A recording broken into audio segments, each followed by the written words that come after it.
NECN Now. Baseball fans do attend games at their own risk. Our business editor Peter Howe live at Fenway Park this afternoon with a close look at the rules in place to protect Major League Baseball teams. Peter? Good afternoon, Steve. There is in many states a precedent officially known as the baseball rule. Namely, if you show up at the ballpark, you are voluntarily accepting all risks of being injured and forfeiting your right to sue. Of course, a lot of fans feel like that shouldn't apply in this instance, and there's a top lawyer with the Mass Bar Association who says under Massachusetts law, it may not in fact apply here.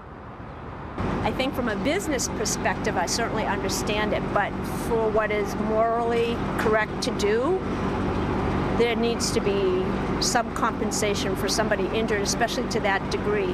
Massachusetts has reinforced a separate theory of negligence called duty to remedy. What that means is if a landowner is aware and/or creates an unsafe condition on his property, in this case, if the ballpark were to be aware of an unsafe condition or unsafe design, one would have the ability to pursue a claim under that theory, even if it's considered an open and obvious risk of going to a ballpark that you might be hit by a bat or by a ball.